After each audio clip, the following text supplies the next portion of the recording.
ನಮಸ್ಕಾರ ಸ್ನೇಹಿತರೆ, ಪ್ರಕೃತಿ ಕನ್ನಡ ಯೂಟ್ಯೂಬ್ ಚಾನಲ್ಗೆ ಸ್ವಾಗತ. ಇವತ್ತು ನಾನೊಂದು ಉಪಯುಕ್ತವಾದ ಆರೋಗ್ಯಕ್ಕೆ ಸಂಬಂಧಪಟ್ಟ ಒಂದು ಕಷಾಯ ರೆಸಿಪಿ ಮಾಡ್ತಾ ಇದ್ದೀನಿ. ಈ ಕಷಾಯವನ್ನು ಸುಲಭವಾಗಿ ಮನೆಯಲ್ಲೇ ನಾವು ಮಾಡ್ಕೊಳ್ಬೋದು. ಇದಕ್ಕೆ ನಾನು ಮೇಯ್ನಾಗಿ ಯೂಸ್ ಮಾಡ್ತೀನಿ ಕೊತ್ತಂಬರಿ ಬೀಜನ. ಚಿಕ್ಕ ಗ್ಲಾಸಲ್ಲಿ 1 ಗ್ಲಾಸ್ ಆಗುವಷ್ಟು ಕೊತ್ತಂಬರಿ ಬೀಜನ ತಗೊಂಡಿದ್ದೀನಿ. ಇದನ್ನು ಸಣ್ಣ ಉರಿನಲ್ಲಿ ಕಲರ್ ಚೇಂಜ್ ಆಗುವವರೆಗೂ ಹುರಿಬೇಕು. ಕೊತ್ತಂಬರಿ ಬೀಜ ನಾವು ಯೂಸ್ ಮಾಡೋದ್ರಿಂದ ನಮ್ಮಲ್ಲಿ ಗ್ಯಾಸ್ಟ್ರಿಕ್ ಸಮಸ್ಯೆ ಇದ್ದರೆ ಅದು ಕಮ್ಮಿ ಆಗುತ್ತೆ. ಇದರಲ್ಲಿ ಆ್ಯಂಟಿ ಬ್ಯಾಕ್ಟೀರಿಯಲ್ ಮತ್ತು ಆ್ಯಂಟಿಸೆಪ್ಟಿಕ್ ಗುಣಗಳು ಇರೋದ್ರಿಂದ ಶೀತ, ಕೆಮ್ಮು, ನೆಗಡಿ, ಜ್ವರ ಇದ್ದಾಗ ನಾವು ಈ ಥರ ಕಷಾಯ ಮಾಡಿ ಕುಡಿದ್ರೆ ತುಂಬಾ ಆರೋಗ್ಯಕ್ಕೆ ಒಳ್ಳೆಯದು. ಚಿಕ್ಕ ಪುಟ್ಟ ಸಮಸ್ಯೆ ಇದ್ದಾಗ ಡಾಕ್ಟರ್ ಹತ್ರ ಹೋಗಿ ಬೇರೆ ಬೇರೆ ಮೆಡಿಸಿನ್ ತಗೊಳ್ಳೋ ಬದಲು ಈ ಥರ ಕಷಾಯ ಮಾಡಿ ಕುಡಿದ್ರೆ ಆರೋಗ್ಯಕ್ಕೂ ಒಳ್ಳೆಯದು ಮತ್ತು ಜಾಸ್ತಿ ಮೆಡಿಸಿನ್ ತಿನ್ನೋ ಅಗತ್ಯವಿಲ್ಲ. ಇದು ಹುರಿದಾಗಿದೆ, ಅದನ್ನೊಂದು ಪ್ಲೇಟಿಗೆ ಎತ್ತಿಟ್ಕೊಂಡಿದ್ದೀನಿ. ನೆಕ್ಸ್ಟ್ ಇದೇ ಸೇಮ್ ಅಳತೆನಲ್ಲಿ ಸೇಮ್ ಗ್ಲಾಸಲ್ಲೇ 1 ಗ್ಲಾಸ್ ಆಗುವಷ್ಟು ಜೀರಿಗೆನ ಹುರ್ಕೊಳ್ತಾ ಇದ್ದೀನಿ.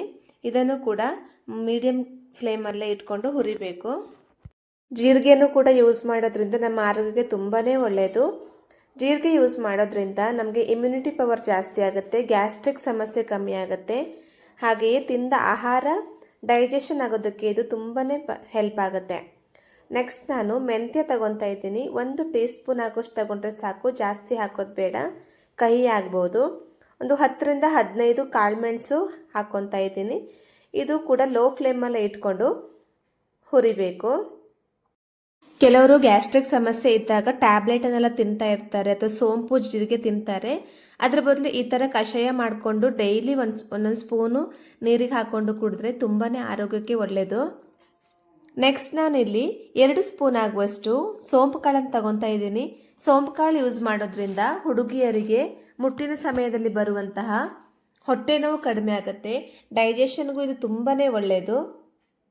ಇದನ್ನು ಯೂಸ್ ಮಾಡೋದ್ರಿಂದ ಬಾಯಿಂದ ಬರುವಂಥ ದುರ್ವಾಸನೆ ಇರುತ್ತಲ್ವ, ಅದನ್ನು ಕಮ್ಮಿ ಆಗುತ್ತೆ. ಹಾಗೆಯೇ ಇದರಲ್ಲಿ ವಿಟಮಿನ್ ಎ ಇರೋದ್ರಿಂದ ಕಣ್ಣಿನ ಆರೋಗ್ಯಕ್ಕೂ ತುಂಬಾ ಒಳ್ಳೆಯದು. ಇದು ರೋಸ್ಟ್ ಆಗಿದೆ, ಇದನ್ನು ಕೂಡ ಪ್ಲೇಟಿಗೆ ಎತ್ತಿಟ್ಕೊತಾ ಇದ್ದೀನಿ. ಇವಾಗ ಈ ಕಾಳುಗಳೆಲ್ಲ ಹುರ್ಕೊಂಡಿದ್ದೀವಲ್ವ, ಇದೆಲ್ಲ ತಣ್ಣಗಾಗಬೇಕು. ಬಿಸಿ ಇರುವಾಗಲೇ ಮಿಕ್ಸಿ ಮಾಡಬಾರ್ದು.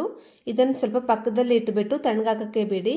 ಇದು ಇವಾಗ ತಣ್ಣಗಾಗಿದೆ. ನಾನೊಂದು ಮಿಕ್ಸಿ ಜಾರ್ಗೆ ಯೂಸ್ ಮಾಡಿಕೊಂಡು ಇದನ್ನು ಸಣ್ಣದಾಗಿ ಪೌಡರ್ ಮಾಡ್ಕೊತೀನಿ. ನೀವು ನೋಡಿರ್ಬೋದು, ಕೆಲವು ಸೆಲೆಬ್ರಿಟಿಗಳೆಲ್ಲ ಧನಿಯಾ ವಾಟರ್, ಜೀರಾ ವಾಟರ್ ಕುಡಿತಾರೆ ಡೈಲಿ ಮಾರ್ನಿಂಗಲ್ಲಿ. ಇದು ಅವರು ಹೆಲ್ತ್ ಡ್ರಿಂಕ್ ಆಗಿನೂ ಯೂಸ್ ಮಾಡ್ತಾರೆ, ಹಾಗೆಯೇ ಬ್ಯೂಟಿ ರೆಸಿಪಿ ಕೂಡ ಆಗಿರುತ್ತೆ ಅವರದ್ದು. ಪೌಡರ್ ಮಾಡಿಕೊಂಡು ಇದನ್ನು ಸ್ಟೋರ್ ಹೇಗೆ ಮಾಡಬೇಕಂದ್ರೆ, ನಾನು ಗ್ಲಾಸ್ ಜಾರಿಗೆ ಎತ್ತಿಟ್ಕೊತೀನಿ. ಗ್ಲಾಸ್ ಜಾರಲ್ಲಿ ಇಡೋದ್ರಿಂದ ಬೇಗನೆ ಕೆಡೋದಿಲ್ಲ ಮತ್ತು ತುಂಬ ದಿನದವರೆಗೂ ಇಟ್ಕೋಬೋದು. ಹಾಗಂತ ತುಂಬ ಜಾಸ್ತಿ ಏನು ಮಾಡೋಕ್ಕೆ ಹೋಗಬೇಡಿ. ಅಂದರೆ 1 kg 2 kg ಆಗೋಷ್ಟು ಕಷಾಯ ಪುಡಿನ ಮಾಡ್ಕೋಬೇಡಿ. ನಿಮ್ಗೆ ಎಷ್ಟು ಬೇಕು, ಒಂದು 10-15 ದಿನಕ್ಕೆ ಎಷ್ಟು ಬೇಕು ಅಷ್ಟು ಮಾಡಿಕೊಂಡು ಫ್ರೆಶ್ ಆಗಿ ಕಷಾಯ ಪುಡಿ ಮಾಡಿಕೊಂಡ್ರೆ ತುಂಬಾ ಒಳ್ಳೆಯದು. ಇವಾಗ ಕಷಾಯನ ಹೇಗೆ ಮಾಡೋದಂದರೆ, ಒಂದು ಗ್ಲಾಸಲ್ಲಿ ಬಿಸಿ ನೀರನ್ನು ಹಾಕೋಬೇಕು. ತಣ್ಣನೆ ಅಥವಾ ಉಗುರು ಚಪ್ಪ ನೀರು ಹಾಕೋಬೇಡಿ, ಬಿಸಿ ಬಿಸಿ ನೀರು ಹಾಕೋಬೇಕು ಒಂದು ಗ್ಲಾಸಿಗೆ. ನಾನಿಲ್ಲಿ 1 ಗ್ಲಾಸ್ ನೀರಿಗೆ 1 ಟೀ ಸ್ಪೂನ್ ಆಗುವಷ್ಟು ಕಷಾಯ ಪುಡಿನ ಹಾಕೊತಾ ಇದ್ದೀನಿ. ಜಾಸ್ತಿ ಏನು ಯೂಸ್ ಮಾಡೋದು ಬೇಡ, ಸ್ವಲ್ಪನೇ ಹಾಕೊಳ್ಳಿ. ಚಿಕ್ಕ ಗ್ಲಾಸ್ ನೀರು ಯೂಸ್ ಮಾಡೋದಾದರೆ ಸ್ವಲ್ಪ ಕಷಾಯ ಪುಡಿ ಹಾಕೊಂಡ್ರೆ ಸಾಕಾಗತ್ತೆ. ಇದನ್ನು ಹಾಗೆ ಚೆನ್ನಾಗಿ ಮಿಕ್ಸ್ ಮಾಡಿ ಸೈಡಲ್ಲಿ ಎತ್ತಿಟ್ಕೊಳ್ಳಿ. ಇದು ಸ್ವಲ್ಪ ಉಗುರು ಬೆಚ್ಚಗಾದ್ಮೇಲೆ ಕುಡಿಬಹುದು. ಜಾಸ್ತಿ ಏನು ಕುಡಿಯೋಕ್ಕೆ ಹೋಗಬೇಡಿ, ನಿಯಮಿತವಾಗಿ ಕುಡಿಬೇಕು. ಯಾವುದೇ ಮನೆಮದ್ದಾದ್ರೂ ಜಾಸ್ತಿ ಕುಡಿಯೋಕ್ಕೆ ಹೋಗಬೇಡಿ, ಎಷ್ಟು ಬೇಕು ಅಷ್ಟೇ ಕುಡೀರಿ.